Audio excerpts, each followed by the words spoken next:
क्या आप जानते हैं कि हमारे सनातन धर्म में एक ऐसा भी राक्षस हुआ जिसका अंत कर पाना स्वयं त्रिदेवों के लिए भी संभव न था।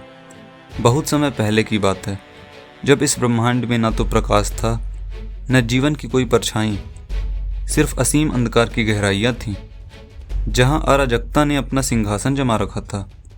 कोई भी देवता, कोई भी शक्ति उस समय तक इतनी शक्तिशाली नहीं बन पाई थी जो इस अंधकार के साम्राज्य को चुनौती दे सके। उसी भयावह काल में एक असुर प्रकट हुआ जिसका नाम था महिषासुर। महिषासुर एक असुर नहीं बल्कि एक अद्भुत प्राणी था। महिष रूप का चौरस ताकतवर शरीर, विशालकाय आंखें जो आग की तरह जलती थी। उसकी ताकत इतनी अपार थी जिसे देख देवता भी कांप उठते थे। उसके हर कदम से धरती कांपती थी और उसकी हर गर्जना सुन ब्रह्मांड में कंपन फैल जाता था। महिषासुर का उद्देश्य स्पष्ट था, पूरे ब्रह्मांड को अपने अधीन कर लेना, सभी देवताओं को खंड खंड करके अपनी शक्ति का विस्तार करना। देवताओं के मंत्र भी बेकार थे, उनकी सारी शक्तियाँ महिषासुर के आगे लाचार थीं। हर बार उन्हें पीछे ढकेल देता और हर अस्त्र महिषासुर का सामर्थ्य बढ़ा देता। तब ब्रह्मांड में एक ऐतिहासिक क्षण आया। त्रिदेवों में ब्रह्मा, विष्णु और महादेव ने मिलकर अपनी दिव्यता का अनंत भंडार एकत्रित किया। ब्रह्मांड के हर कोने में बसी हर शक्ति उनके पास आ समाई और इस दिव्य ऊर्जा के संगम से जन्मी माँ दुर्गा। माँ दुर्गा की अनेक भुजाएं थीं। हर भुजा में समाहित था एक दिव्य अस्त्र, त्रिशूल, चक्र, कमल, गदा, तलवार और धनुष बाण। हर अस्त्र में समाई थी सृष्टि का निर्माण, पालन, संहार और करुणा की अमूल्य ऊर्जा। माँ दुर्गा का रूप इतना विराट था कि उनकी आंखों से निकलती तेजस्विता ब्रह्मांड को अलौकिक कर देती थी।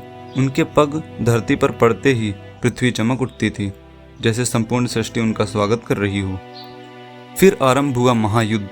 9 दिन और 9 रातों तक बिना रुके बिना थके महिषासुर ने अपने भीषण भीषण रूप धारण किए, कभी नाग, कभी शेर और कभी विशालकाय राक्षस। पर माँ दुर्गा ने हर रूप का निर्भयतापूर्वक सामना किया। उनके वार से समंदर कांपते, पर्वत झुकते और आकाश का हर बादल भयभीत होकर भाग जाता। हर भुजा की शक्ति से महिषासुर की हर चाल को चीरती माँ दुर्गा ऐसी प्रतीत हो रही थीं जैसे एक सच्चाई झूठ को चीरती है। अंततः जब संघर्ष का उत्कर्ष हुआ तो एक प्रचंड गर्जना के साथ माँ दुर्गा ने अपने त्रिशूल से महिषासुर का संहार कर दिया।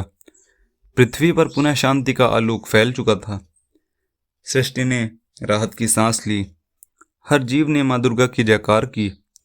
यही नहीं, यह केवल एक युद्ध नहीं था बल्कि एक संदेश था। जहाँ अंधकार है वहाँ प्रकाश फैलाओ, जहाँ डर है वहाँ साहस करो और जहाँ असत्य है वहाँ सत्य की ध्वजा फहराओ। हर नवरात्रि में हम पूजते हैं इसी शक्ति को, जो हमारे भीतर के हर अंधकार को चीर कर हमें उज्जवल भविष्य की ओर ले जाती है। जय माँ दुर्गा, जय माता दी। और याद रखिए, अंधकार जितना भी गहरा क्यों न हो, प्रकाश की एक किरण उसे हमेशा परास्त कर देगी। तो मिलते हैं अगली कथा में एक और ऐसी ही रोचक कहानी के साथ। तब तक के लिए नमस्कार।